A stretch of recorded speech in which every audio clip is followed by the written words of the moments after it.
أعوذ بالله من الشيطان الرجيم. بسم الله الرحمن الرحيم. السلام عليكم ورحمة الله وبركاته. Mic boleh kuatkan sikit? Ya.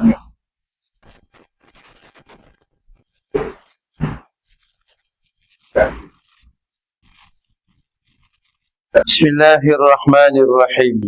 Tu boleh. Alhamdulillah. Baik, pertama sekali jutaan terima kasih atas kesudian menjemput dan menerima persinggahan saya di Melaka ni. Innal hamdalillah nahmaduhu wa nasta'inuhu wa nastaghfiruh wa na'udzu billahi min shururi anfusina wa min sayyiati a'malina. May yahdihillahu fala mudilla lahu ومن يضلل فلا هادي له. أشهد أن لا إله إلا الله وحده لا شريك له وأشهد أن محمدا عبده ورسوله. اللهم صل على محمد وعلى آل محمد. أما بعد. Alhamdulillah, Allah Subhanahu Wa Taala pertemukan kita sekali lagi. Saya tak ingat tahun bila saya sampai sini. 2018. Wajah-wajah lama masih ada. Maksudnya belum mati. Semalam saya di Bukit Rambai. Di situ 2016. Saya sampai sana 2016. Itu kali kedua juga semalam je kan. Maka syukur pada Allah Subhanahu Wa Taala dengan ruang dan peluang yang masih dipinjamkan Allah Subhanahu Wa Taala. Hari Jumaat saya di Masjid Saidina Ali, Bukit Katil. Kemudian pagi Sabtu saya balik ke KL, program TV Al-Hijrah. Kemudian datang balik. Sampailah pada hari ini, esok pagi balik. Selepas 2 hari pergi ke Kedah dan Pulau Pinang, 5 hari. Begitulah manusia. Saya selalu share benda ni kenapa? Jangan pernah komplain dengan kesibukan anugerah Tuhan. Sedang sibuk itu adalah untuk melakukan kebaikan kepada Allah Ta'ala. Yang kita risau adalah banyak sangat waktu kita di kedai mamak. Banyak sangat waktu kita merata-rata lah. Okey, banyak sangat waktu kita main damaji dan segala macam lah. Tapi kurang dalam waktu yang bermanfaat. Akhirnya kita habiskan umur dan usia kita itu dalam keadaan yang penuh sia-sia. Ya, insya-Allah. Muslimat boleh dengar? Boleh? Kalau tak puas hati bagi tahu. Yalah, ilmu ni kadang-kadang kita yang dekat dengar tak faham, yang jauh lagi faham. Yang dekat dengar tak beramal, yang jauh lagi cepat beramal. Mana-mana satulah yang mana-mana yang lebih baik untuk kita. Okey, baik. Pada malam ini kita akan berbicara sekitar tentang salat berjamaah. Semua orang tahu kebaikannya, cuma belum semua orang sedar. Tahu itu berada di akal, sekadar pengetahuan, tapi belum buat. Tapi sedar berada di hati. Orang yang sedar, dia berubah. Orang yang tahu, belum. Ramai orang Islam, dia tahu dia kena solat 5 waktu. Dah umur 60, belum start lagi. Ramai orang perempuan, dia tahu dia kena tutup aurat. Dah umur 50, masih lagi rambutnya perang. Sanggul 3 kaki macam KLCC. Ya, sungguh. Ramai orang tahu riba itu dosa, seperti berperang dengan Allah dan Rasul. Tapi ramai lagi orang yang beli rumah, buat conventional loan. Beli motosikal, buat loan di kedai. Loan di kedai tak ada satu pun Islamik. Sebab tu kalau kita fikir-fikir balik, ya Allah, banyak benar. Sebab tu manusia ni ada 2 keadaan. Satu, manusia yang tahu. Orang yang tahu, dia takkan berubah. Tuan-tuan, kita penuhkan ke sebahagian sini sikit. Kita masuk kat dalam ni, kat tengah yang kosong ni. InsyaAllah. Yang duduk tepi pintu tu. Yang itu anak dara dia duduk tepi pintu. Kita duduk depan-depan insya-Allah. Mari kita rapat-rapat sikit. Okey, baik. Jadi kita nak jadi pengetahuan orang yang sentiasa buat kebaikan. Buat kebaikan maksudnya apa? Sentiasa ada kesedaran, bukan pengetahuan. Sedar dan dia akan memperbaiki diri dia hari ini lebih baik daripada semalam. Pertama sekali, bila sebut tentang berjamaah, apa artinya? Berjamaah itu adalah satu kesatuan. Campur semua kali, buat dalam keadaan orang ramai-ramai sekaligus. Itu berjamaah. Nabi sebut dalam hadis, kambing yang seko mudah diterkam serigala. Tapi kalau kambing yang banyak berkumpul satu tempat, serigala pun fikir 2-3 kali nak terkam. Susah sikit. Maka manusia yang duduk dalam keadaan jamaah, manusia itu akan jadi hebat, mereka akan jadi kuat. Hari ini umat Islam, pada hakikatnya di antara umat yang nombor 2 paling ramai di dalam dunia. Tapi mereka diperkotak-katikkan oleh orang Israel yang negara dia besar tu je. Tu pun negara curi. Orang Islam ramai. Tapi mereka sekadar tahu mereka Islam, mereka tidak sedar bahawa mereka orang Islam. Akhirnya orang Islam berpecah belah di antara setiap negara dan negara, dan kemudian mereka itu tidak memikirkan tentang perjuangan dan jihad di jalan agama Allah Subhanahu wa ta'ala. Maka malam ni kita nak belajar serba sikit. Yang pertama sekali, tuntutan solat berjamaah adalah khususiyah, yakni khusus bagi orang lelaki sahaja. Tuntutan berjemaah, nama dia tuntutan. Orang perempuan tidak dituntut, nak datang boleh, tak datang pun okey. Tapi lelaki memang sangat dituntut. Ya, bagi Nabi menyatakan solat fardu itu di masjid. Solat sunat itu di rumah kalian. Jangan jadikan rumah kalian macam kuburan. Di tempat tu tidak solat, tak ada baca Quran. Jadi sebahagian daripada solat sunat itu buat di rumah. Solat duha, solat tahajud, solat witir, solat hajat, buat di rumah. Buat di rumah. Maka sebab itu, kalau kita nak fikir, kita harus fikir, tuntutan untuk solat jemaah adalah orang lelaki, bukan perempuan. Cuma hari ni mau tak mau kita terima. Saya belajar di Pakistan. Bila belajar di luar negara, di surau dan masjid tak ada orang perempuan. Tak ada. Kita di Malaysia, orang perempuan kadang lebih daripada orang lelaki. Kan itu, kita kena faham dari sudut itu. Maka jom kita belajar sikit. Bagi orang perempuan, tuntutan solat jamaah bukan dituntut seperti orang lelaki. Maka orang perempuan bila dia nak datang solat jemaah, yakni bila mana ada program, ada ceramah, ada kuliah, ada baca kitab, ada apa-apa majlis, maka orang perempuan turut hadir, tak ada masalah. Dia tidak dituntut untuk solat berjamaah, sengaja datang begitu nak solat jemaah, tak ada. Tambah-tambah kalau ada makan, datang. Kalau tak datang, rugi. Maka sebab itu, faham dulu ya, kita orang lelaki, as-salatul maktubah, solat fardu itu di masjid. Solat sunat itu fi baitih, di rumah kita. Ya, sehinggalah baginda Nabi SAW, dia solat sunat subuh dalam rumahnya. Sebab dinding rumah Nabi dengan dinding Masjid Nabawi satu dinding, ada pintu. Jadi dia solat dalam rumahnya, kemudian masa nak solat fardu subuh, dia keluar je pintu tu, masuk dalam masjid. Sunnah bagi kita orang lelaki, solat sunat di dalam rumah kita. Dengar-dengar azan di surau ni kan, kemudian solat sunat di rumah kita. Lepas solat sunat, baru jalan datang ke surau. Itu sunnah yang paling baik. Siapa yang duduk dekat dengan surau dan masjid, Kalau rumah awak jauh, jangan cuba. Kan ya, tiba-tiba 3 kilometer solat sunat di rumah, lepas tu baru nak datang masjid. Memang tak ada harapan, Tok Imam bagi salam lah. Tu, kena faham lah, kena faham gitu. Ya, jadi bukan semua solat sunat buat di masjid, tapi yang fardunya adalah di masjid. Bagi orang perempuan tak payah bersusah payah.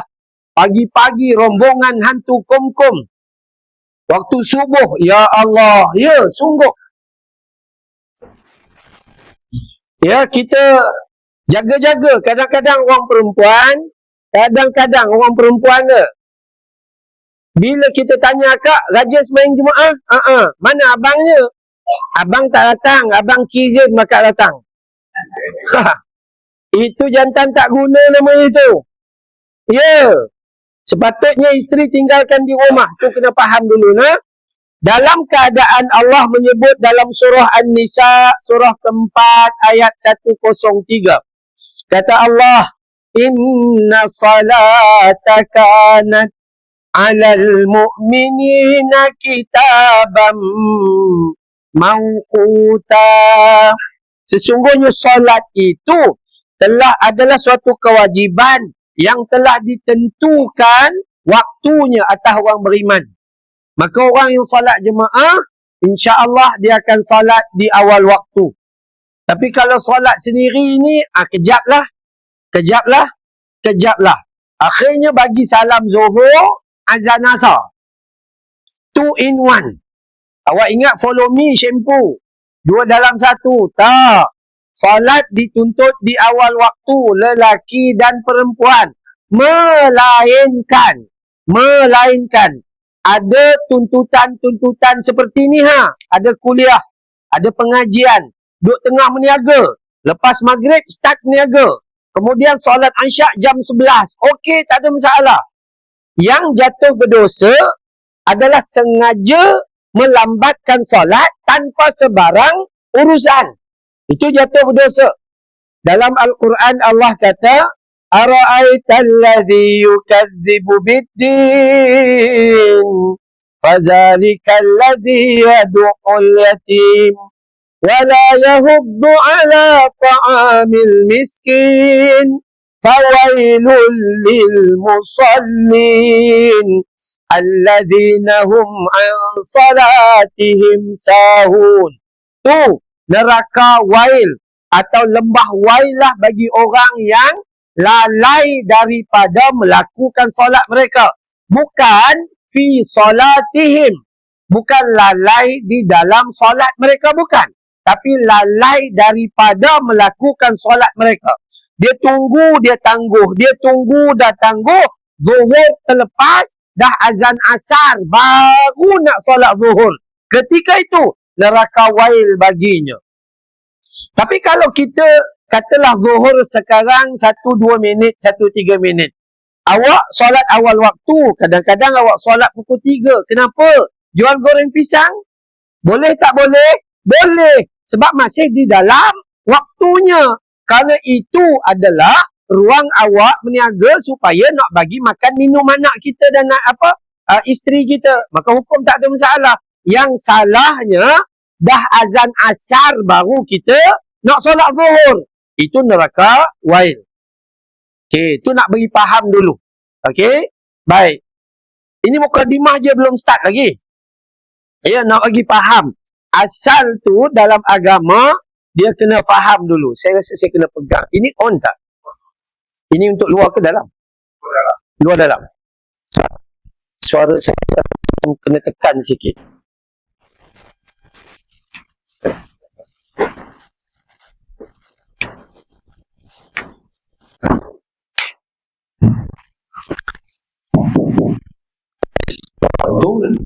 Bukan. Okey, mesti tinggal luar. Okey, alhamdulillah. So, dulu tuntutan salat itu pun okey. Tuntutan salat berjamaah adalah atas orang lelaki, bukan perempuan. Perempuan kata Nabi tidak dituntut, tetapi tidak boleh dilarang kalau mereka nak datang. Orang perempuan kalau nak datang, sebaiknya datang bersama suamimu, pasangan hidupmu. Itu yang paling penting tu. Ya, sekali lagi kita kena faham yang itu. Orang lelaki jangan bahagia sangat. Ustaz, sesungguhnya baiti jannati, rumahku adalah syurgaku. Sebab tu saya tak pergi masjid. Tu. Ada orang macam tu. Maka kita kena faham di situ. Dan solat berjamaah telah solat dalam surah An-Nisa, surah keempat ayat 103 ini, Allah dah kata dah pada kita, inna salata kanat 'alal mu'minina kitaban mawquta. Yakni salat ini telah ditentukan waktunya. Kita tak boleh biar sehingga di luar daripada waktunya. Itu mari kita faham sama-sama. Baik. Ini baru nak start. Ya. Orang yang jaga salat jamaah, yakni lelaki, ya. Orang yang jaga salat jamaah, Allah khabarkan di dalam surah Al-Baqarah. Surah kedua pada ayat 18. Ya. Allah menyatakan hanya yang berhak meramaikan masjid-masjid Allah itu ialah orang yang beriman kepada Allah dan hari akhirat. Ni, orang yang datang solat di surau dan masjid, mereka itu ditauliahkan oleh Allah, mereka adalah orang yang beriman kepada Allah. Ni yang kita duduk sekarang ni. Ya, yang kita duduk ulang ini, maka orang yang jaga salat berjamaah, dia ditauliahkan oleh Allah, diisytihar oleh Allah, inilah hambaku yang beriman. Bermaksud, siapa yang tidak jaga salat berjamaah, maka tolong cek, takut-takut iman kita itu ada kerosakan. Ya, ada kerosakan. Tuan-tuan, puan-puan, mana-mana pergi saya selalu ulang. Dalam Al-Quran, dia bagi tahu kepada kita 3 organ utama yang menjahanamkan kita di akhirat. Kita jangan cerita surah yang panjang-panjang. Jangan cerita ayat yang pelik-pelik. Ayat mula je. Awal-awal lagi. Dalam Allah kata, khatamallahu ala qulubihim wa ala sam'ihim wa ala absarihim ghishawa wa lahum azabun azim. Ayat 7 daripada surah yang kedua, surah Al-Baqarah. Khatamallahu ala qulubihim. Allah khatam hati mereka dengan dosa yang mereka lakukan tanpa minta ampun. Wa ala sam'ihim. Allah khatam pendengaran telinga mereka sehingga mereka tak dapat dengar seruan Allah. Wa ala absarihim. Dan Allah khatam pandangan mata mereka. Mereka tak nampak kebaikan dan kebesaran Allah. Itu dahsyat tu. Khatam tu kenapa? Khatam artinya tutup. Allah tutup pintu hati, Allah tutup pandangan mata, Allah tutup pendengaran telinga. Sehingga mereka yang buta mata, pekak telinga dan mati hati, mereka itu azabun azim. Yang menunggu mereka adalah azab yang sangat pedih. Sangat pedih. Jadi kita cek sekejap lah telinga kita ni. Agak-agak telinga kita, hati kita dululah, hati kita dulu. Tuan-tuan, jom kita share sekejap tuan-tuan. Pemimpin Hamas yang terbaru mati. Kan ya? Hari tu baru je mati. Yang ni seorang lagi. Ya. Jadi, bila kita melihat kat situ kan, cuba kita renung kejap. Agak-agak le. Semenjak 7 hari bulan 10 tahun lepas. Palestin diserang besar-besaran. Setahun dah sampai hari ni. Nak cek hati kita ni, agak-agak berapa kerat doa yang kita minta kepada Allah bagi pihak mereka. Agak-agak kita boleh tanya diri kita sendiri. Dalam tempoh setahun mereka diserang, habis 45,000 orang syahid. Agak-agak berapa ringgit duit kita yang kita bantu mereka di sana?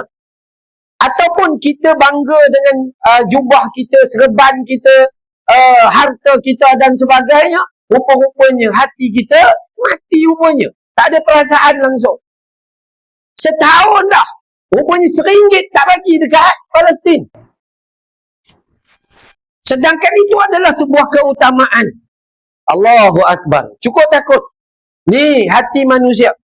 Mata nampak tak mata? Nampak? Dalam Facebook ni selalu keluar. Oh, begini Palestin. Oh, begitu Palestin. Diserang begini-begini. Kita kata, oh, bunyi oh je. Macam kita punya persatuan Islam dunia lah.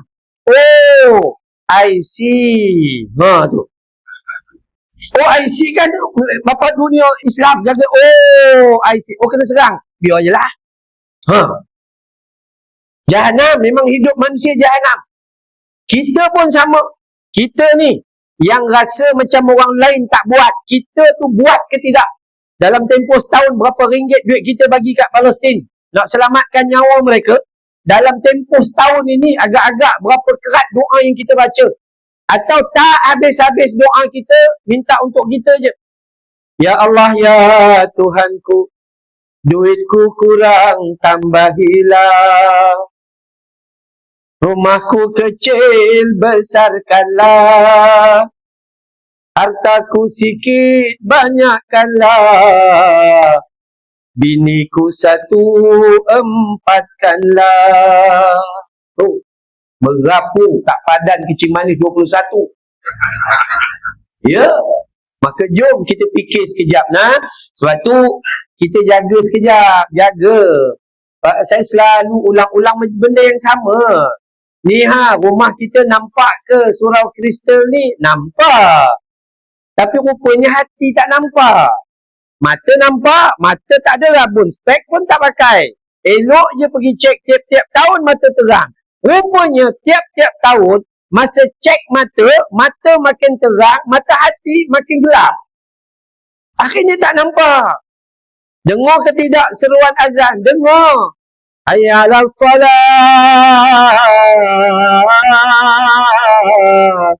Hayya 'alal falah. Dengar bukan tak dengar. Rupanya telinga hati dah lama pekak lagi tuli. Tak boleh buat apa lah. Maka sebab itu pertama sekali sifat asas seorang mukmin, Allah menyatakan tanda orang beriman itu adalah mereka yang mengimarahkan rumah Allah dengan melakukan salat berjamaah. Salat apa yang perlu dijaga terlebih dahulu? Subuh. Majlis Maulidur Rasul tak ada masalah, ramai orang datang. Ramai, kadang 1,000, 2,000 datang. Habis je majlis, besok tak datang-datang. Tahun depan pula baru datang. Ada. Dapat bunga telur 2-3 bekas, dah balik. Udah gitu. Sayang Nabi, bohong. Memang bohong. Jadi sebab tu kalau kita kata sayang Nabi ni, maka kita nak jadi manusia yang mengimarahkan rumah Allah. Itu tanda keimanan kita kepada Allah Subhanahu wa ta'ala. Jaga solat subuh. Nabi kata solat subuh itu mereka mendapat zimmatillah. Apa itu zimmatillah? Ia adalah jaminan daripada Allah. Orang yang solat subuh, dia akan beroleh jaminan daripada Allah Subhanahu wa ta'ala. Jaminan ni tuan-tuan beli TV atau beli washing machine. Ada warranty tu. Oi, kita rasa okey dah. Kalau rosak boleh tukar barang, repair free. Ini jaminan Allah, kita tak percaya. Tak minat dengan jaminan Allah. Sehingga Nabi kata, barang siapa yang menggugurkan jaminan Allah, iaitu meninggalkan salat subuh, maka Allah akan menterbalikkan wajahnya, lalu Allah hempaskan dia di atas api neraka Jahannam. Wal'iyadzubillahi min dzalik. Salat subuh jangan diabaikan. Itu solat sendiri. Kalau solat jemaah, lagilah besar. Solat subuh, kalau awak main opocot, pukul 8 baru jaga, maka tak ada harapan lah dalam hidup. Okey, itu pertama. Orang yang jaga solat subuh berjamaah, dia beroleh jaminan daripada Allah. Orang yang meninggalkan solat subuh, dia menggugur jaminan Allah, maka Allah akan menterbalikkan wajahnya di atas api neraka Jahannam. Orang yang solat subuh berjamaah, tambahan, man shalla subhi fi jamaah faka'annama qamal laili kulli. Siapa yang salat subuh berjamaah, maka bagi mereka pahala qiyamul lail sepanjang malam. Contohnya, kejap lagi habis ceramah kita solat Isyak. Solat Isyak dapat pahala apa? Man shallal Isya fi jamaah faka'annama qamal lail qama nisfal lail. Siapa yang solat Isyak berjamaah, bagi mereka pahala qiyamul lail separuh malam. Kita habis solat Isyak sekarang, kemudian balik tidur lena, tak ada tahajud, melainkan terkejut, azan subuh, siap-siap terus datang sini.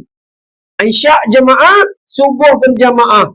Maka man shalla subhi fi jamaah, siapa yang salat subuh berjamaah, pahala qiyamul lail sepanjang malam. Kita tidur balik malam ni, kata pukul 11, 12, lena, bangun subuh aja berjemaah.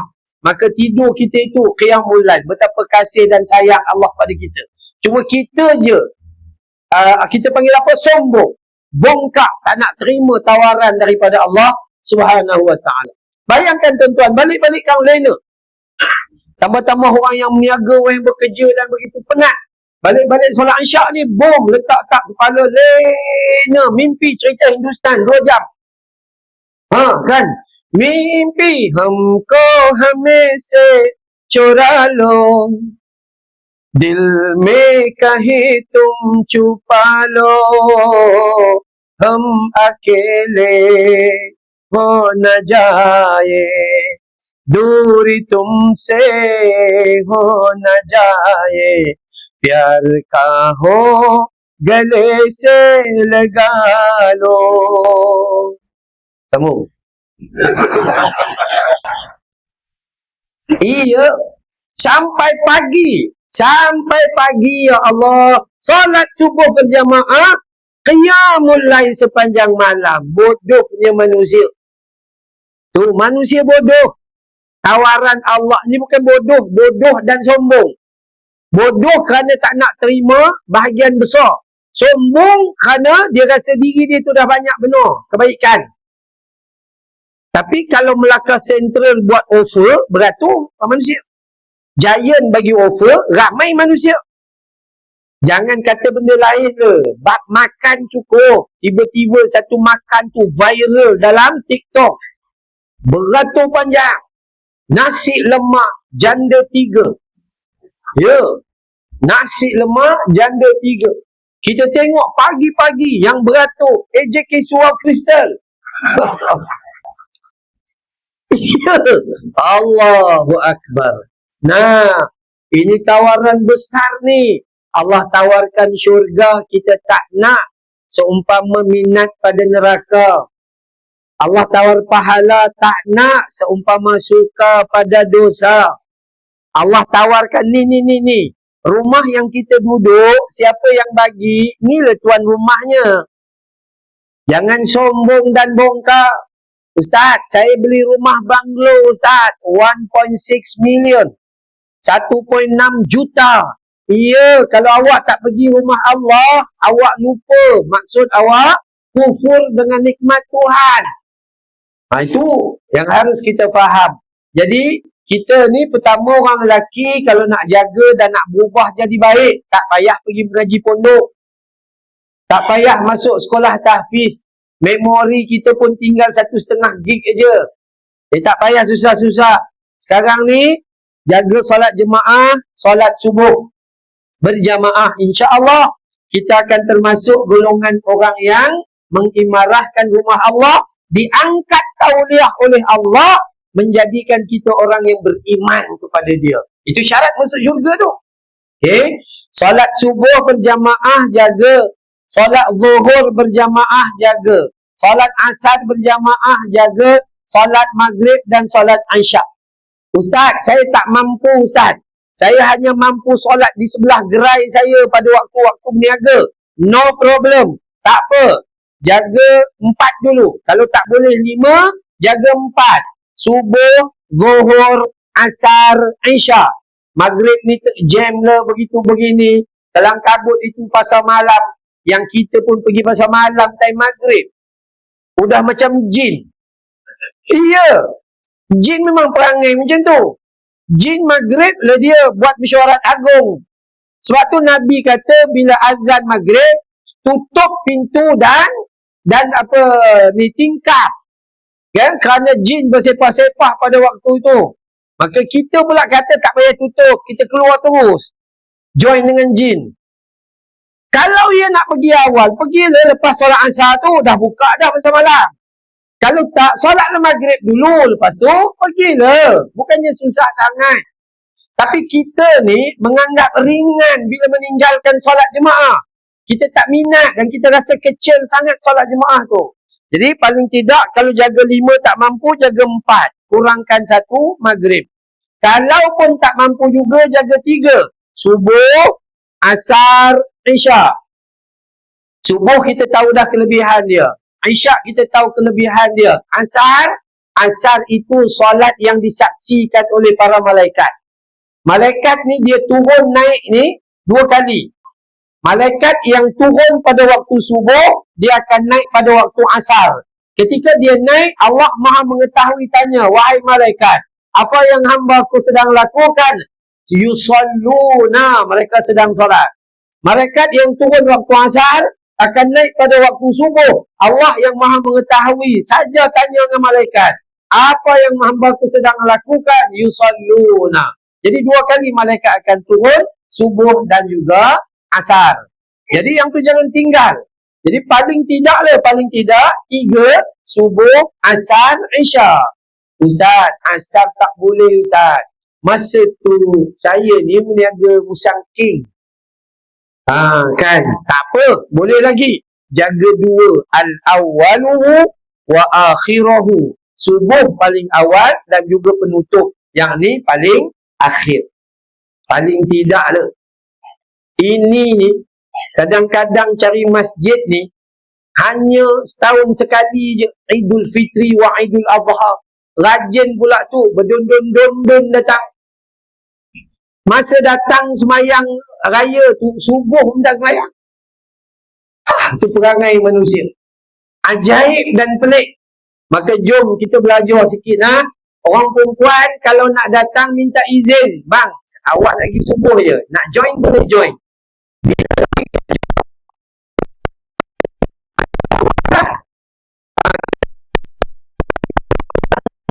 Apa suami itu tak boleh.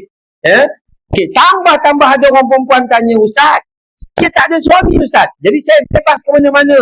Awak kenapa tak ada suami? Janda Ustaz. Jangan datang. Kenapa Ustaz? AJK bukan boleh harap. Iya. Bukan dia harap sangat. Sudah duduk di rumah je. Kadang-kadang tu manusia. Okay? Jadi jom kita lelaki, Allah ulang dunia kita ni. Dunia ini bukan tempat tinggal. Dunia ini hanya tempat untuk kita meninggal. Sedangkan akhirat itu tempat kita kekal. Dunia ni bukan tempat tinggal. Cukup hanya menunggu waktu nak mati je. Jadi sekarang ni, kenapa masih terabai, masih buang masa, masih tangguh-tangguh nak buat kebaikan? Rebut aja, insya-Allah. Bukan suruh baca Quran 30 juzuk satu hari. Suruh jaga solat berjamaah je. Tambah-tambah kita ni yang udah tua, dah belakang tambah bangka. Ya. Cek kencing manis 18, darah tinggi 180, gaut laki bini mengesot-mengesot, bernapas spray. Seperti tanda mati dah ada, tapi tak nak juga ke rumah Allah Subhanahu Wa Taala. Siap. Malah lagi teruk, kita ingat umur 60 dah boleh berubah. Dulu umur 40 masuk gegar, berganza. Ya, di lembah sungai nan indah. Ingatkan 60 minta kebenaran pengurusi nak jadi tukang azan. Masuk kilauan mas, otai masih berdosa. Ya, ku tanam selasih, ku tanamkan di hujung halaman. Oh, ya Allah, kau tak ingat ke esok lusa kau kena tanam? Manusia, ya Allah. Hati-hati, kesian dengan diri kita lah. Maka sifat yang pertama itu hikmahnya. Siapa yang jaga dan anak dara duduk di pintu tak laku nanti. Mari kita duduk depan sikit insyaAllah. Main.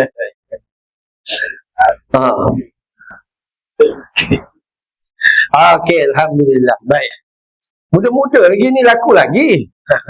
Okey. Baik, mari kita tengok. Sifat pertama ya, orang yang beriman. Siapa mereka? Orang yang disebut oleh Allah dan diisytihar oleh Allah, mereka yang salat berjamaah adalah orang yang beriman. Ini nisbah paling besar ada dalam surah Al-Baqarah surah kedua ayat 18. Yang kedua, dalam bab salat jemaah apa hikmahnya yang kedua? Hikmahnya adalah salat berjamaah itu mendapat ganjaran 25 atau 27 kali ganda. Riwayat Imam Muslim. Salat di rumah dapat berapa? 1. Allahu Akbar. Angkat takbir pun udah menguap, potong.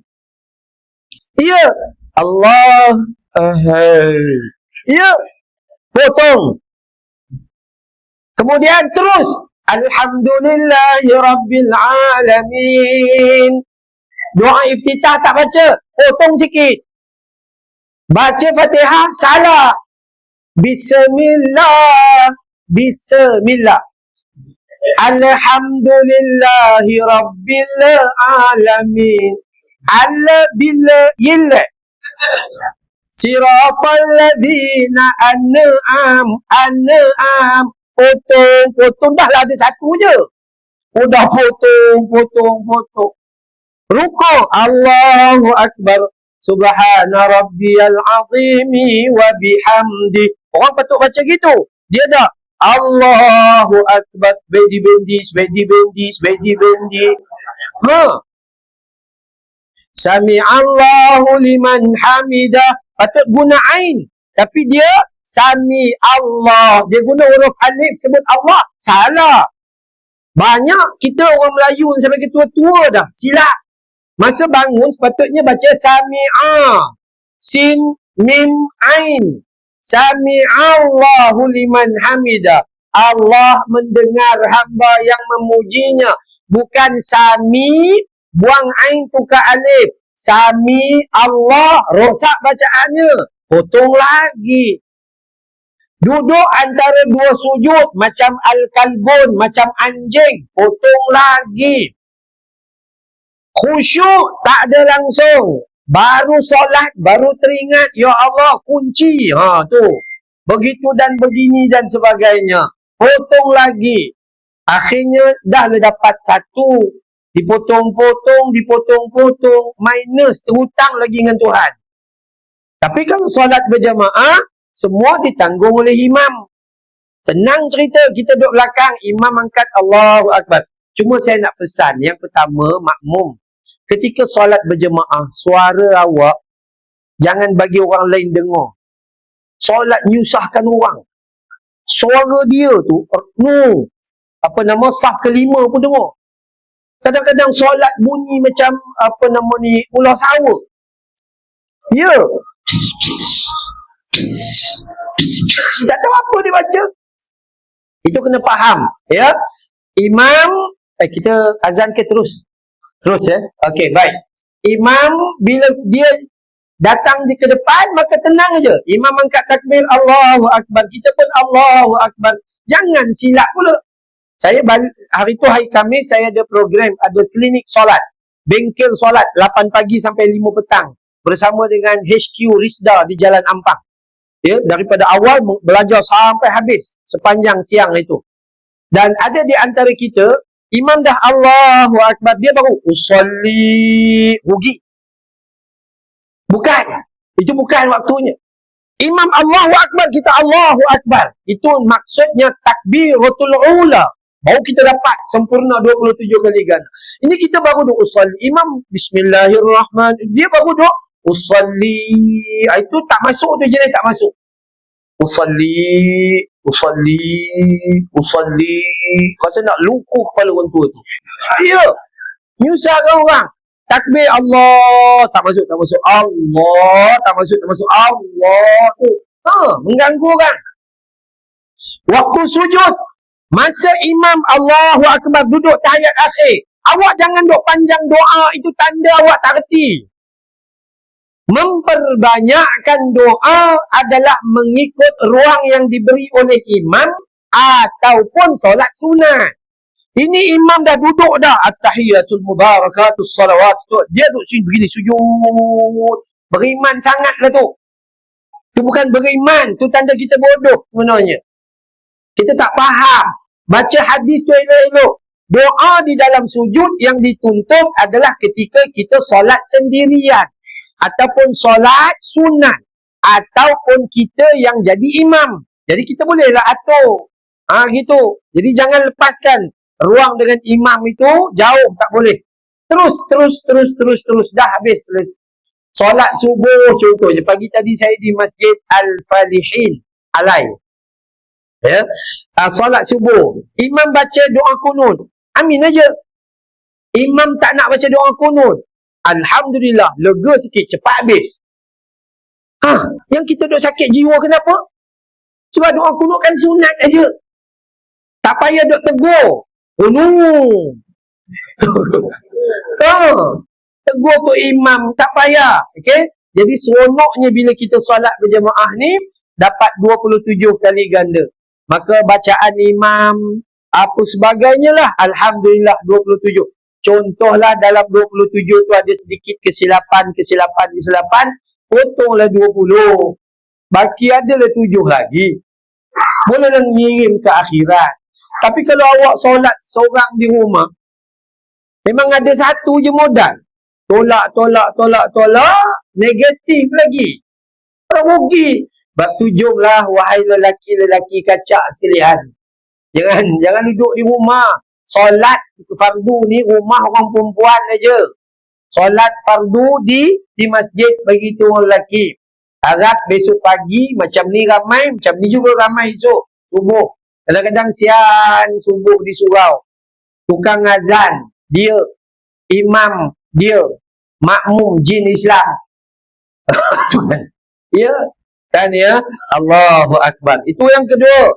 Orang yang salat berjamaah, lelaki maupun perempuan, gandaan dan ganjaran pahala dijamin 25 ataupun 27 kali ganda nikmat yang diberi oleh Allah. Tu pun sombong dengan Tuhan.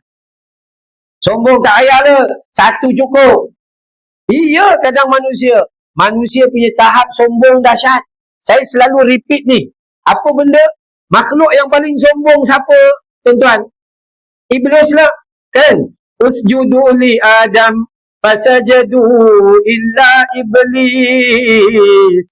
Aba wastakbara wa kana minal kafirin. Wahai penduduk langit, sujud hormat kepada Adam. Fasajadu illa iblis. Yang lain sujud, iblis tak nak. Aba wastakbara wa kana minal kafirin.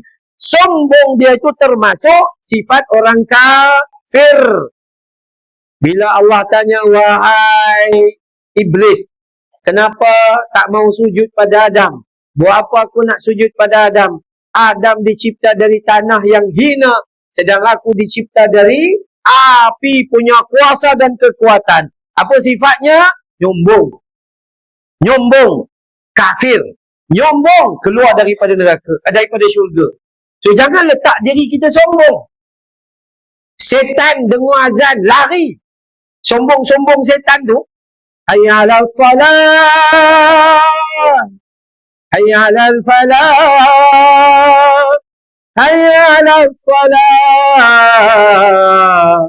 Hayya 'alal falah. Setan lari. Sampai dalam hadis Muslim kata, terkentut-kentut. Kita, hayya 'alal salah. Hayya 'alal falah. Lari tidak, datang pun tidak. Rupanya kita lagi setan dari setan. Iya. Kalau setan lari, kalau kita belajar lah, kalau bawa untuk kita, sayanglah rugi ke diri kita kalau kita tak sambut itu. Kita masih ada pendengaran, belum pekak lagi. InsyaAllah, ambillah pengajaran yang diberi Allah. Allah nak bagi pada kita offer. Nak tak 25 atau 27 kali ganda. Sombong. Bodohlah kita kalau tak nak. Itu yang kedua. Pertama, orang jaga salat jamaah, mereka itu digelar orang yang beriman. Kedua, orang yang jaga salat jamaah, ganjaran pahala 27 kali ganda. Ya. Ketiga, orang yang jaga salat jamaah, jaminan rezekinya Allah bagi dalam keadaan yang tidak disangka-sangka. Wa may yattaqillaha yaj'al lahu makhraja wa may yarzuqu min haitsu la yahtasib. Tu ya, apa doa ataupun ayat daripada surah Taha. Kita panggil ayat tu 1000 dinar, bukan 1000, jutaan dinar. Allah bagi tahu siapa yang jaga, riwayat Abu Hurairah, siapa yang jaga salat berjamaah, maka akan datang rezeki kepada mereka, rezeki yang tidak disangka-sangka. Hari ni Ustaz, duit kurang cukup Ustaz. Cek tengok, awak jaga tak salat jemaah? Jaga Ustaz, enggak pernah berhenti. Cek tengok, awak buat sungguh-sungguh ke tidak? Dah buat sungguh-sungguh, cek tengok, awak ikhlas ke tidak? Begitu. Kena cek. Tuan-tuan, usaha kita kalau nak masuk, syarat masuk syurga bukan perlu jadi ustaz. Masuk syurga muslimat bukan perlu jadi ustazah. Syarat masuk syurga adalah hari ni wajib lebih baik daripada malam. Itu aja. Berubah diri. Jangan hari ni lebih buruk daripada semalam. Semalam tak adalah mengata orang. Hari ni daripada pagi sampai ke malam mengata. Lalas kali mati tengah mengata orang. Itu contoh lah. Maka sebab tu saya kata, ada 3 kalangan, golongan manusia. Golongan pertama digelar sebagai orang yang berjaya. Orang berjaya itu siapa? Orang yang memastikan dari semalam. Golongan yang terpedaya. Siapa orang yang terpedaya? Mereka yang membiarkan hari ini sama seperti semalam. Umur panjang, amal tak ada. Umur panjang, tambah dosa. Dan golongan yang ketiga adalah golongan yang celaka, iaitu mereka yang membiarkan hari ini lebih buruk daripada semalam. Tak apalah masa kita umur 20 tak datang masjid. Tak apalah biar dululah. Tak apalah umur 40 pun tak datang masjid lagi. Umur 20, 30 tu logik lah sebab tengah membesarkan anak-anak kecil. Rumah nak habiskan hutang, nak habiskan itu. Tiba-tiba naik umur 50, 60 tak datang ke masjid juga. Kira aku biru lah tu. Kan? Tambah-tambah kalau orang dah pencen tak datang ke masjid. Habislah. Sebab Allah Subhanahu Wa Taala bagi peluang pada kita 2. Ruang awal muda. Daripada umur 15 datang waktu tu dipanggil akil balik. 15 sampai 20 masa tu tak fikir banyak. Sebab mak bapak bela kita. Masa tu sepatutnya amal soleh banyak. Kemudian besok sampai umur 60 dan sehingga mati. Itu ruang yang banyak. Masa tu kita tak fikirlah pasal duit. Kan? Peti ais dah ada, mesin basuh dah ada, tidur atas Dreamland dan pillow. Kan? Rumah dah ada, habis bayar dah. Kereta dah ada, habis bayar. Motosikal dah ada, habis bayar dah. Maka apa yang fikir? Fikir masa tu sepatutnya menambah saham akhirat. Tapi kita lalai. Tua kita tu makin menjadi sia-sia dalam kehidupan kita. Maka, siapa yang nak jaminan rezeki daripada Allah, maka jagalah solat, terutama solat berjamaah. Siapa yang datang cepat bertemu Allah ketika Allah panggil hayya ala salat, maka rezekinya akan dapat cepat. Siapa yang lambat datang, maka akan lambatlah. Siapa yang tak datang kepada Allah, maka jangan marahlah kalau tak ada rezeki tambahan. Kenapa? Waktu imam tadi selesai solat, imam baca Allahumma antas salam. Allah itu padanya ada kejayaan, kesejahteraan. Wa minkas salam. Daripadanya kejayaan dan kesejahteraan. Jadi kalau awak tak cari dia, rezeki memang tak ada lah. Jangan komplain. Itu masalah. Jadi kalau kita mendahului untuk jumpa dia, maka cepatlah kita akan dapat rezeki. Dalam bab rezeki pun faham-faham lah. Allah dia bagi sesuai dengan kita. Dia bagi sesuai. Kita pun kencing manis, darah tinggi, pakai pun gigi palsu. Jadi tak payahlah duit banyak sangat. Nak makan tak boleh. Dodol Melaka pun tak boleh makan. Tarik dodol dengan gigi-gigi terlepas. Ya sungguh. Saya selalu singgah waktu kalau nak balik ke arah KL. Saya selalu singgah di jalan nak pergi ke Tol Simpang 4. Kat tepi tu. Ada dodol yang bau masak tu. Sangat sedap. Cuma saya dah cuba simpan, dia tak tahan lama. So kita kena dapat tu, makan terus. Itu memang sedap. Tapi orang yang gigi palsu, letak Polident pun tercabut juga. Kan? Bukan tak tahu dia dah tua, tapi dia rugi. Tuan-tuan, jomlah kita rebut sikit. Kadang malu. Saya pergi mana-mana, tuan-tuan dan perempuan, kita lama lah, 7-8 tahun tak jumpa. Kan ya? Tapi wajah-wajah lama masih ada lagi. Maksudnya tak matilah tu. Jadi jomlah kita rebut peluang sikit. Macam mana nak buat? Cuba renung 7 tahun lepas yang kita tak jumpa sampai sekarang. Doa tidur dah hafal ke belum? Tak, kadang doa tidur tak hafal lagi. Doa bangun tidur cucu baca Alhamdulillahilladzi ahyana ba'dama amatana wa ilaihin nusyur. Atau baca doa tidur, udah baca dalam hati. Rupanya tu belum hafal sampai tua. Iya, siap. Kita lagu Hindustan dari yang dulu sampai yang baru. Ni lagu baru. Muskurani ki wajah tum ho, gunggulani ki wajah tum ho, jiya jaina ore piyare. Tu Ustaz pun hafal. Dah, tak apa. Ustaz hafal juga tapi hafal Quran. Okey lah tu kan. Ini kadang-kadang kita udah tua. Kuliah ayyuhal kafirun tak jumpa penutup. Iya, wala antum wala ana'a wala antum wala ana'a. Cucu belakang atau lakum dinukum. Ya Allah. Nah, jumlah lalai banyak sangat kita. Itu 3 perkara. Jadi manusia yang nak rezeki dia itu bukan banyak. Tapi rezeki dipermudahkan Allah. Ramai orang rezeki banyak, tapi tanggungjawab besar. Dapat je banyak, belanja pun banyak. Akhirnya tak cukup lagi untuk dia. Saya tuan-tuan, ada sekolah tahfiz. Saya buka 10 tahun lepas, 2014. Sekarang 2024, 10 tahun dah. Alhamdulillah. Tak pernah kurang walaupun RM1. Makan minum, ayam kami bagi makan dia orang, potong 10. Bukan potong 15, potong 10. Nalar ke? Ya, sungguh.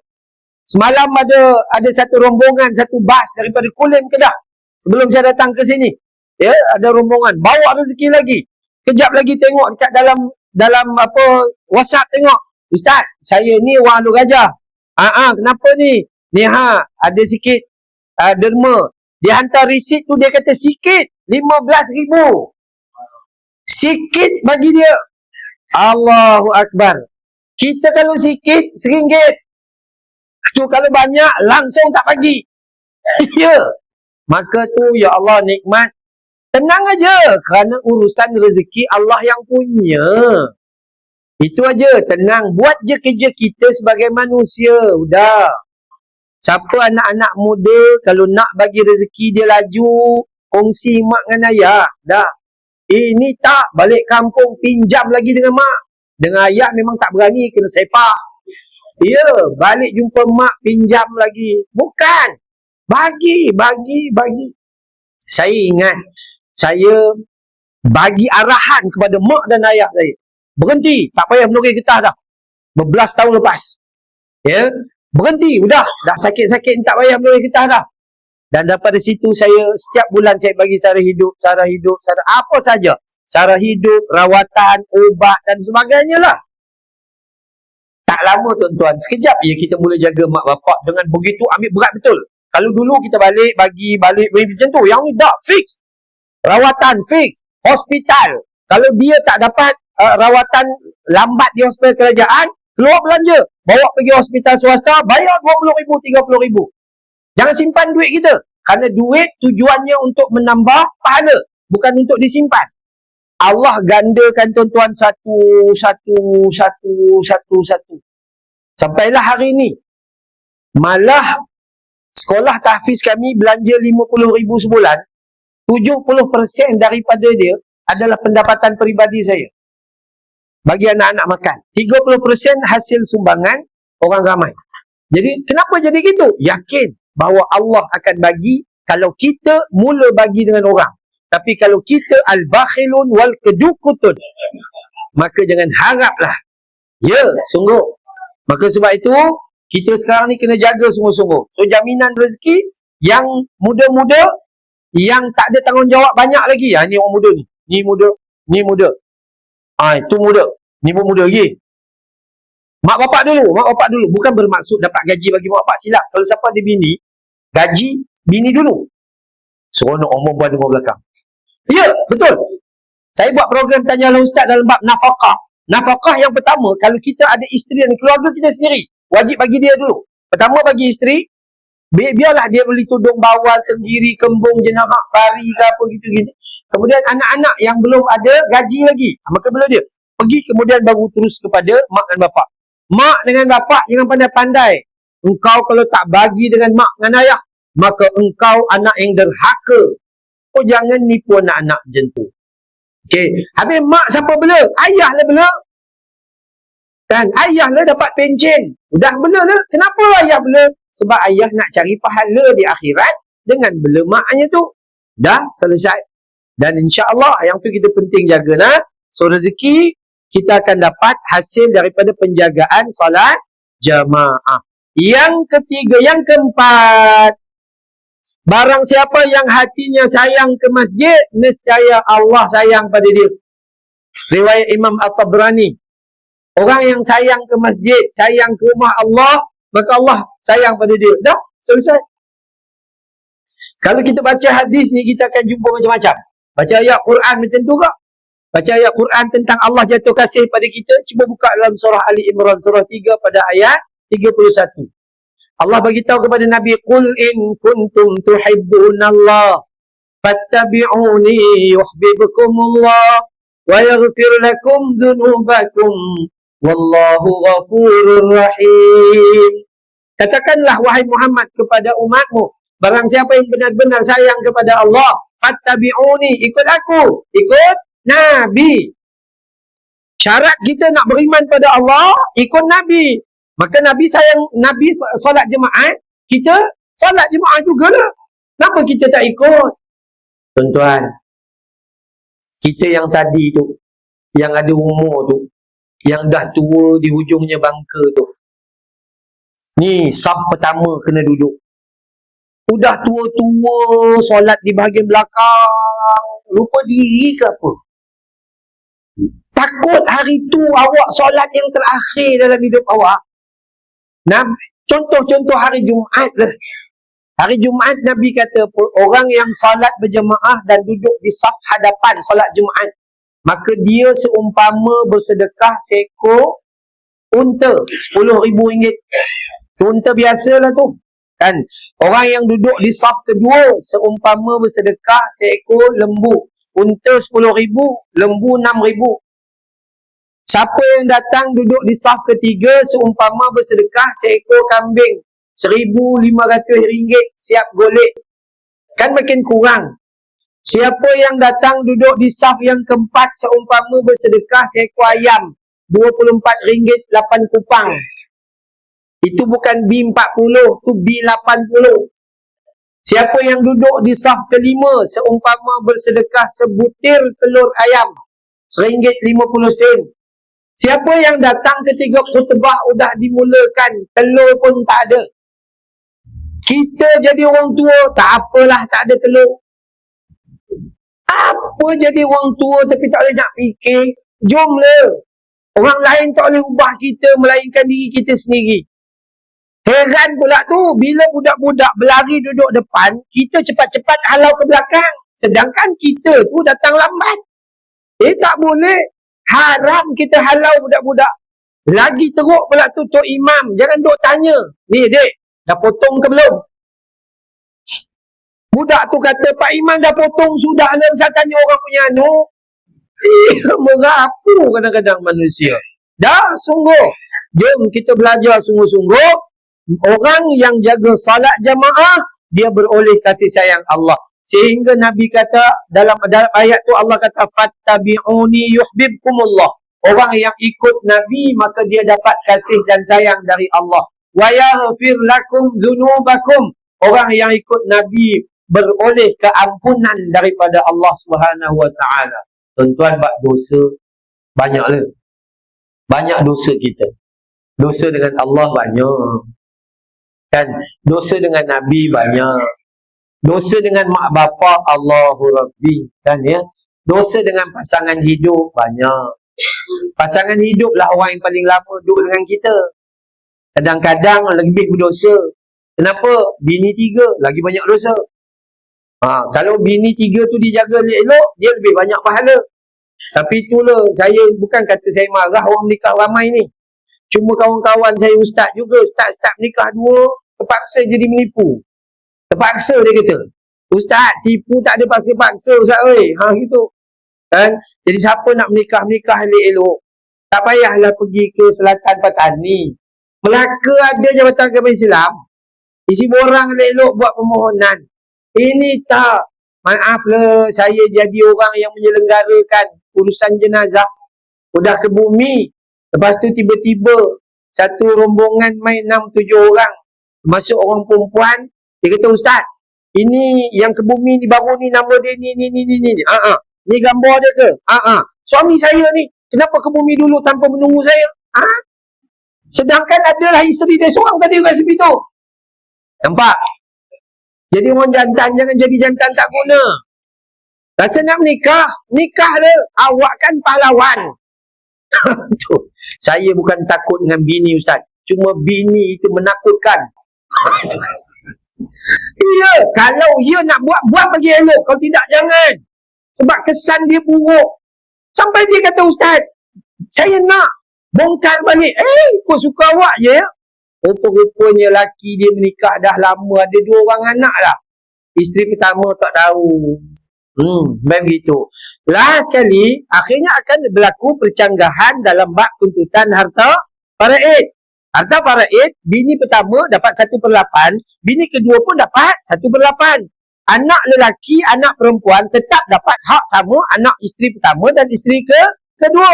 Cuma bedanya pembahagian pendapatan harta sepencarian saja. Tu banyak. Dan akhir sekali isteri pertama kata, I don't care. Saya tak nak bagi kata arwah dengan isteri dia. Akak nak masuk neraka, biarkan. Ustaz tak masuk, saya yang masuk, biarkanlah. La ilaha illallah. Orang perempuan kasar benar zaman sekarang. Dia minta nasihat dengan kita. Dia balas, kita pula jadi tak sihat. Ya Allah. Nah, Jadi, carilah kasih sayang Allah Subhanahu wa ta'ala. Orang perempuan nak dapat kasih sayang Allah, ingatkan suami. Bang, tu surau kristal. Solat jemaah bang. Ini baju hijau muda, kain hijau tua. Kan ya? Udah besok biru muda, biru tua. Sampai tua. Ya. Jangan tunggu tua nak ke masjid. Tapi datang ke masjid dari muda sampai tua. Jangan tunggu kaya baru nak sedekah. Tapi sedekahlah dari miskin sampai kaya. Itu yang kita seharusnya buat. Maka orang yang cari kasih sayang Allah, itu hak dia. Kalau dia jaga salat jemaah, maka dia beroleh kasih sayang Allah Subhanahu wa ta'ala. Dan yang kelima, barang siapa menghadiri salat berjamaah Isya, maka dia seumpama bersedekah, dia beroleh pahala separuh malam qiyamul lail. Yang kita kata tadi, dan barang siapa yang salat subuh berjamaah, maka dia seumpama beroleh pahala qiyamul lail sepanjang malam. Hadis ni riwayat Imam Tirmizi. Maka orang yang solat berjamaah, dia termasuk orang yang beroleh pahala gandaan yang sangat-sangat banyak. Hatta sesuatu yang dia tak buat pun dia dapat pahala. Tuan-tuan, kaedah nak tidur. Contohnya lepas main isyak kan kita balik. Saya malam ni pun tidur juga dekat Ames Hotel. Besok pagi lepas subuh baru gerak balik lah. Balik sekarang, masa nak tidur, paling bagus ambil wuduk. Ambil wuduk. Wuduk ni macam mana? Wuduk ni macam solat lah. Paling wuduk. Kalau Ustaz, saya ni malas nak ambil wuduk, ambil 4 aja. Basuh muka, tangan sampai siku kanan kiri, sapu kepala, basuh kaki. Udah, cukup. Soh. Berdasarkan surah Al-Ma'idah, surah kelima ayat 6. Ya? Udah, selesai. Lepas ambil wuduk, ada juga kebaikannya. Solat, sunat, witir sebelum tidur. Buat berjemaah dengan bini tu. Ajak, sayang, jom kita solat berjemaah. Dengan isteri, panggillah panggilan elok-elok sikit. Ini kadang orang Kedah, Mak Hang, woi. Oh, tu kan. Pak Hang, woi. Itu jangan panggil woi. Ya, dengan isteri kita, tuan-tuan. Panggillah elok-elok. Sebab Nabi kata, khairukum min ahli. Paling baik manusia adalah manusia yang paling baik dengan keluarganya. Wa ana khairukum li ahli. Dan aku manusia paling baik dengan keluarga aku. Nabi santun. Saya dengan bini saya, dia bawa kereta. Nampak dia letih. Kau yang ku sayang. Ya. Dari dulu, kini dan selama-lamanya. Sebelum kenal dirimu. Sebelum jumpa dirimu. Kau sering hadir dalam mimpiku. Segar dia. Ya, ini tak awak layan handphone. Layan handphone. Handphone ni tolonglah. Buanglah. Buang apa? Buang ruang tu. Tengok. Hilang jam setengah jam. Umur kita hilang. Tengok lagi. Hilang setengah jam. Kira rupanya handphone curi umur kita. Lambat-lambat. Tu kan. Tapi kalau buat baik dengan dia, Alhamdulillah. Tak apalah kita. Dia nak pesan juga kita yang tua-tua ni kan. Handphone ni tak adalah masalah nak pakai. Tapi sabarlah. Bagi-bagi salam. Assalamualaikum warahmatullahi. Assalamualaikum warahmatullahi. Terus buka zoom. Macam dia adun kawasan. Sibuknya dia tu. Nanti kejar istighfarlah dulu 3 kali. Iya. So, orang perempuan handphone. Udahlah bergambar. Ambil gambar 1, ambil gambar 2, ambil gambar 3. Kadang-kadang handphone dia tu penuh gambar dia. Dekat Facebook dia semua gambar dia dengan kawan. Gambar lelaki dia tak ada. Udah macam dia tu janda. Iya. Akhirnya bila gambar dia seorang, AJK masjid masuklah. Iya. Okey. Baik, memburu pahala ibadah atau kita termasuk golongan orang yang beroleh pahala yang sangat banyak. Dan yang terakhir, yang keenam, orang yang jaga salat berjamaah itu bebas daripada sifat seorang munafik. Dalam hadis sahih riwayat Imam Tirmizi daripada Sayyidina Anas bin Malik radhiyallahu anhu, bahwasanya di zaman Nabi itu ada orang munafik yang mereka datang solat zuhur, asar dan solat zuhur dengan asar lah. Solat subuh, maghrib dengan isyak ni tak ada. Ya, kadang-kadang maghrib, tapi yang banyak ditinggalkan subuh dengan isyak. Sebab tak ada lampu masa tu. Maka akhirnya mereka solat kerana apa? Kerana nak bagi Nabi tengok. Munafik. Orang munafik. Serban dia, Nabi pakai 3 hasta, dia pakai 9 hasta. Tu kan dia. Maka dia kalau boleh solat, nak solat sebelah dengan Nabi SAW. Tapi subuh, tak ada. Kenapa tak ada? Manusia tak nampak, tapi dia lupa Allah nampak. Isyak, tak ada. Kenapa tak ada? Sama juga, dia kata Nabi tak nampak. Maka kalau kita ni jaga solat subuh dan isyak, maka terpeliharalah kita daripada sifat seorang munafik. Banyaklah kebaikan tuan-tuan sebenarnya. Datang masjid ni kan, datang masjid, solat jemaah tadi saf pertama dapat pahala. Kan, silaturrahim antara kita makin kuat. Dengar ceramah, dapat ilmu. Lepas ceramah, ada makan pula tu. Ada makan tidak mana ni? Ada, alhamdulillah. Kalau tak ada, nak hantam juga. Iya.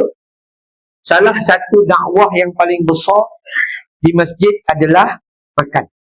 Tak apa, jangan kata, dah, ada makan pun datang. Tak biarlah, tak apa itu dakwah. Sebab Nabi 3 tahun yang pertama, dakwah sirriyah, dakwah yang diam-diam. Di masuk rumah para sahabat, dibuatnya makanan. Letak tengah-tengah, mereka keliling. Sambil bercakap tentang agama. Nabi menyampaikan kalimah syahadah, sambil-sambil makan. Kejap lagi makan, sembang. Sebab Nabi kata, ketika kamu makan, maka perbanyakkanlah berbual-bual, bertanya khabar. Kita pula orang Melayu kata, waktu makan, diam, hormat, dia kata gitu. Tak, bercanggah. Sebab tu kadang-kadang orang Melayu ni pun pelik juga. Awak agama Islam. Masa tu lah, masa makan tanya, Pak Imam macam mana? Dia orang kata nak menikah dua. Contoh. Tanya dia, macam mana keadaan itu? Itu baru betul sebenarnya. Ini dia je. Tak, bukan gitu. Maka inilah nikmat-nikmat yang kita dapat. Dan yang best lagi lah, bila kita masuk, maka ummah akan jadi kuat. Ya, ummah akan jadi hebat, insya-Allah. Baik, 1-2 soalan sebelum kita tutup. Anda tahu? Soalan. Ya. Bagaimana pula untuk amalan-amalan wanita bagi mendapatkan jaminan rezeki memandangkan solat berjemaah tidak diberatkan kepada mereka? Baik, orang perempuan dia memang cakap apa yang orang lelaki dia pun nak.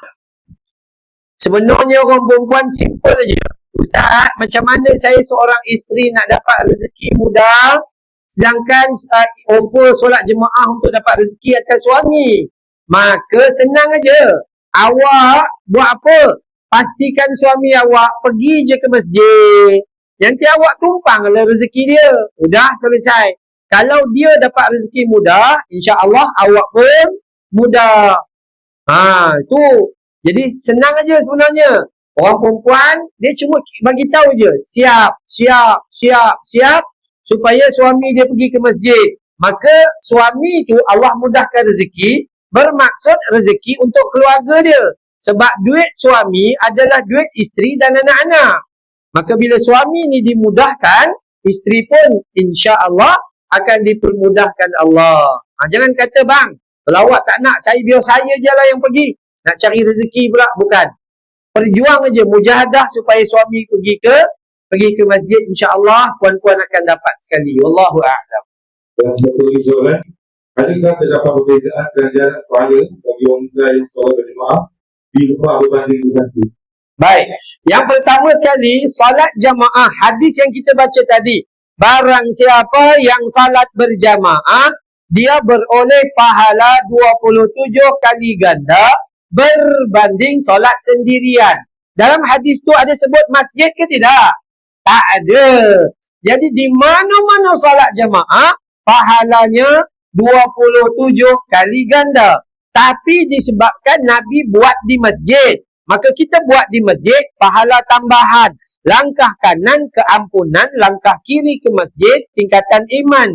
Datang ke masjid, dapat taman syurga, balik di masjid, kemudian dapat taman syurga. Duduk di masjid, menunggu azan, dapat pahala seumpama solat fardu. 70 kali ganda. Kelebihan-kelebihan lain kita dapat di masjid. Dan sunnah pula, bila solat jemaah, Nabi buat di masjid, tak buat di rumah. Melainkan orang perempuan maupun suami yang uzur. Ataupun solat sunat di rumah dan sebagainya. Ya, jadi orang perempuan, Ustaz, kami nak dapat 27. Tak payah, awak di rumah tu ada 270. Basuh pinggan, sapu sampah, patah penyapu-nyapu. Dan ya, lipat baju, masak 6 orang makan, pahala. Awak tu orang perempuan kadang-kadang tak sempat mikirkan diri sendiri. Bangun pagi tu, rambut tak sempat sikat, udah macam melikat. Serabut sebab nak jaga suami dan anak-anak. Orang perempuan duduk di rumah tak sempat bersiap, pakai baju kelawar. Baju kelawar tu pun koyak sampai ke pinggang. Angin masuk belah sini, keluar belah sana. Kenapa? Usaha dia nak jaga keluarga.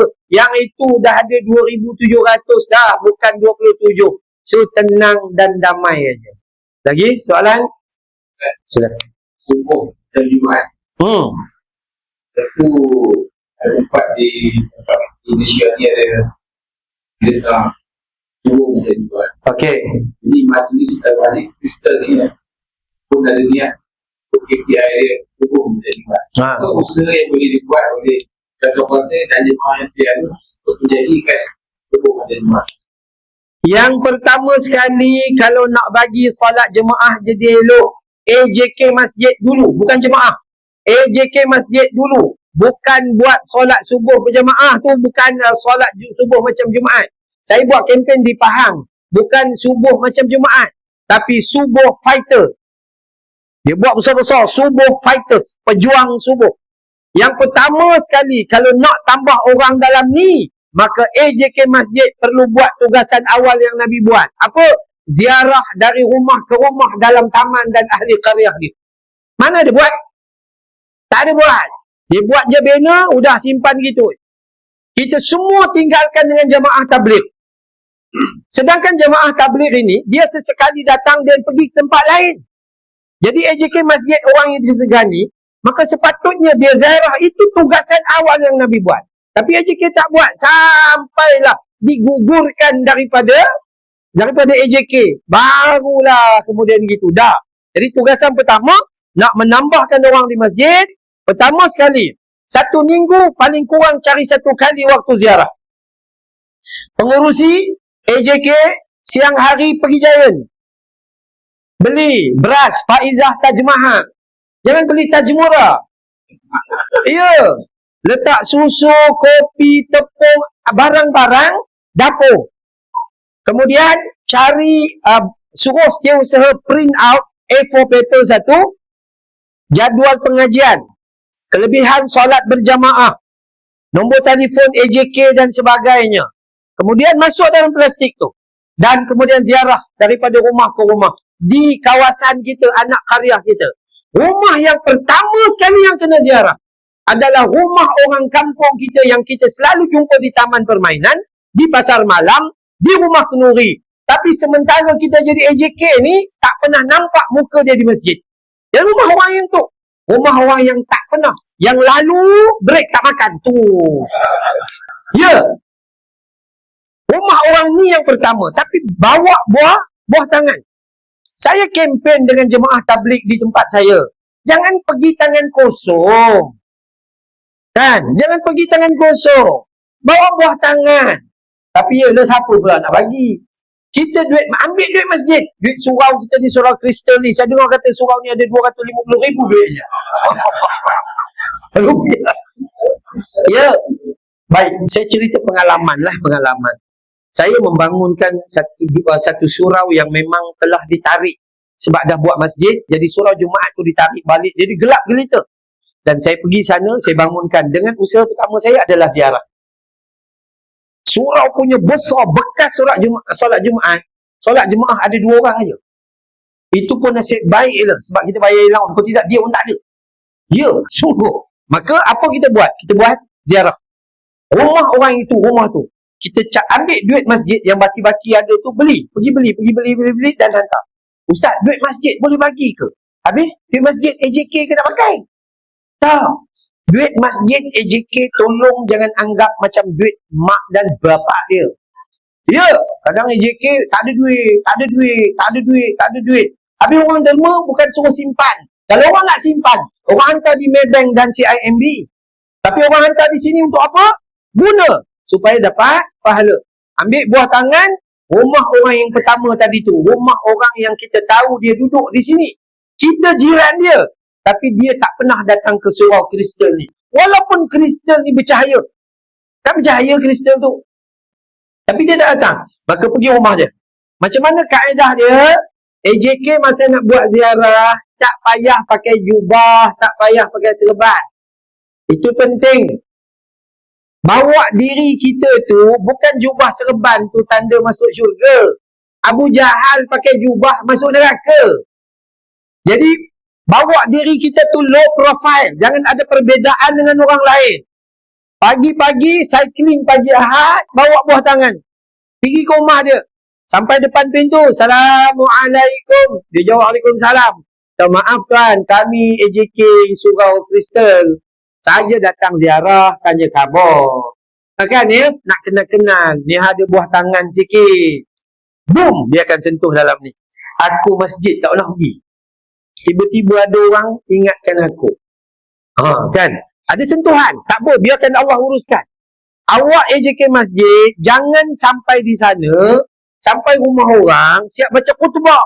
Innallaha wa malaikatahu yusalluna 'alan nabi. Jangan tunjuk alim. Guna kalimah biasa je. Sama jemaah tabligh saya tegur juga. Sebab saya sahabat saya ramai. Tak perlu baca hadis panjang-panjang. Jom tuan-tuan, kita pergi surau. InsyaAllah ada kebaikan di sana. Simple. Guna bahasa mudah. Kerana manusia ini, dia sukar faham. Jadi kita guna bahasa bagi salam. Assalamualaikum. Sihat ke tuan? Kami ni saja-saja ziarah-ziarah kawan. Kok-koklah hari ni ziarah. Kita jumpa di sini. Allah jumpakan besok dalam syurga. Udah. Kan? Di masjid banyak agak aktiviti. Jom. InsyaAllah. Masa. Ini ada orang sikit. Balik. Dah. Cukup. Yang rumah yang kedua, kita pergi rumah siapa? Rumah yang dia ada di masjid kita. Sekarang dah huyuh. Al-ghaibun, hilang. Seorang pun tak pergi ziarah dia. Contoh, dia kecil hati, tak dilantik jadi pengurusi. Walaupun dia begitu-begitu AJK nak jadi AJK, tapi dia tak terlantik. Ada orang cadangan, saya mencadangkan sisi, ada seorang angkat lagi, cadangan ditutup. Ada perangai tak senonoh pun ada. Kan ya? Tak apalah. Maka kalau dia kecil hati, kita jangan biarkan macam tu. Ziarah rumah dia, bawa dia balik ke rumah Allah Ta'ala. Memang tugas seorang beriman, mendamaikan orang. Bawa buah tangan juga pergi. InsyaAllah panggil dia balik. Rumah orang ketiga, barulah pergi rumah orang miskin. Orang perlukan bantuan.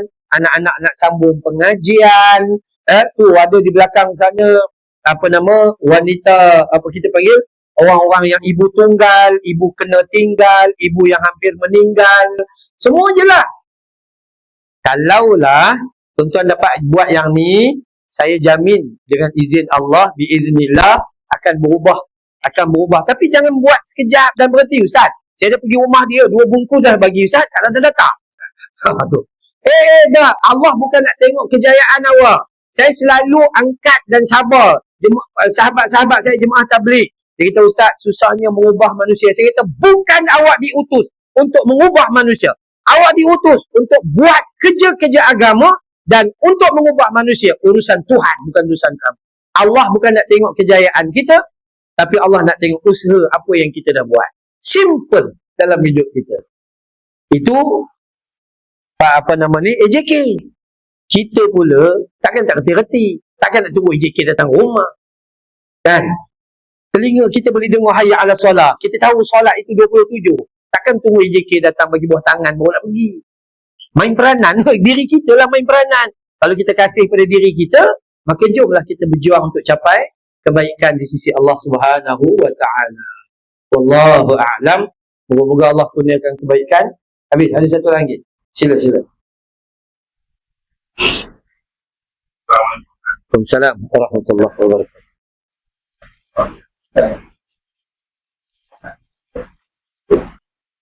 Ustaz, saya dari ceritakan. Contohnya saya dalam perjalanan di sebuah tempat.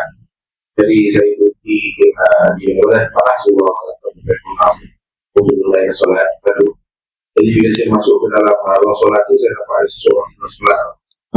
Jadi saya tak tahu di solat tu. Jadi mereka saya masuk berimakan. Okey, baik. Dalam bab solat, tiba-tibalah kita terlewat sikit, masuk-masuk, tengok ada orang tengah solat. Kita pun takkan nak tanya dia, kau solat fardu ke sunat? Tu kan? Maka tak. Satu bahagian lah kalau kita belajar mengaji, kalau makmum masbuk, orang lain semua dah habis, baki dia seorang lagi, dia masbuk, dia tambah. Sebahagian pendapat kata dia tidak layak dilantik menjadi imam kerana dia tugas dia seorang makmum tak selesai lagi. Itu satu. Tapi satu pandangan lain mengatakan boleh diangkat menjadi imam. Tak kisah dia tu solat apa. Niat dia dengan niat kita tu berbeza, tak ada masalah. Yang paling penting mengangkat menjadi imam dan makmum. Datang je di sebelah tepi dia, di sebelah kanan, duduk betul-betul rapat dengan dia dan hanya sikit aja. Bukan jauh ke belakang tu, bukan. Duduk di sebelah dia rapat gitu, sikit aja belakang dia. Kemudian angkat takbir Allahu Akbar. Bagi kuat sikit, nak bagi tahu dia bahawa aku tengah angkat awak jadi imam. Dah cukup. Solat apa pun tak kisah. Kemudian jangan ulur tangan. Kita kata Allahu Akbar, sentuh bahu, boom, sentuh gitu. Tu imam pusing. Asal. Tu kan. Ya. Katakanlah awak solat habis, dia duduk tunggu lagi. Dia bagi salam, kita solat habis, bagi salam. Kenapa angkat saya jadi imam? Saya tadi solat hajat. Kan? Tak apalah, saya bukan tahu awak hajat ke tak hajat. Saya nak solat, saya angkat jadi imam. Dah hukum, selesai lah. Hukumnya tak ada masalah. Lebih baik daripada solat sendirian. Wallahu a'lam. Ada lagi? Muslimat ada muslimat?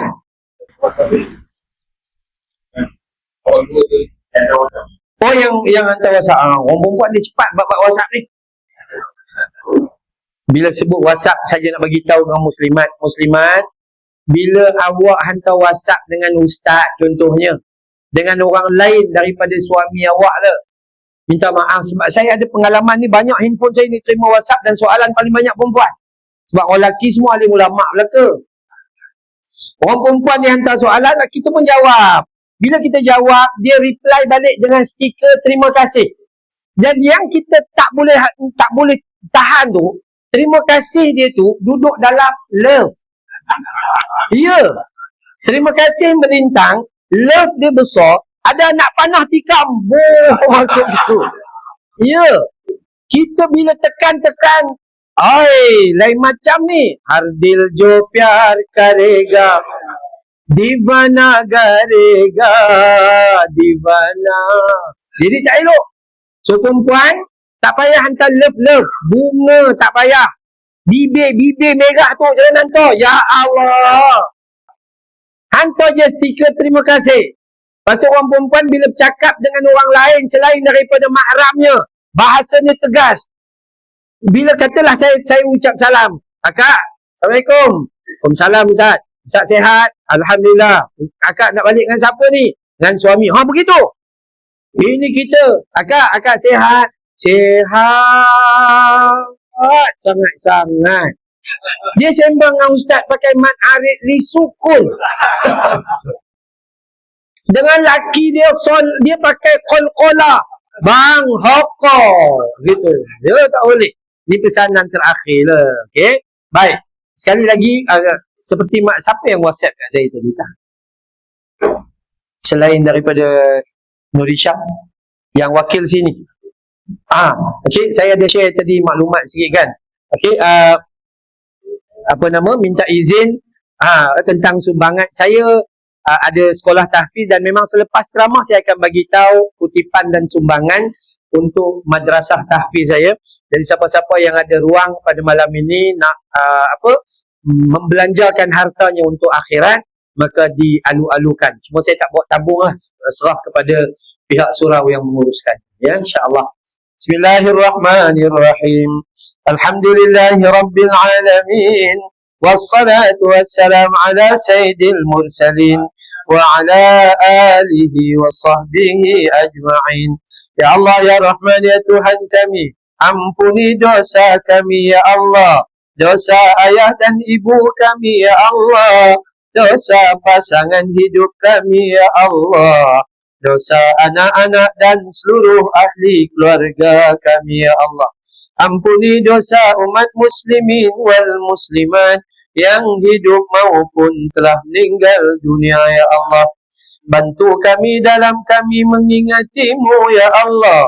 Bantu kami dalam kami bersyukur padamu ya Allah.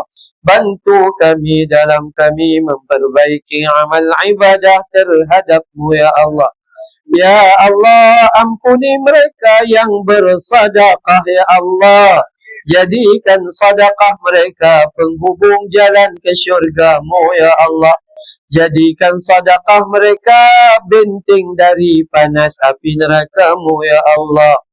Ya Allah, sebagaimana Kau himpun kami dalam taman syurga ini ya Allah, himpun kami nanti dalam jannatul firdaus-Mu ya Allah. Wa sallallahu ala Muhammad wa ala alihi wa sahbihi wa baraka wa sallam.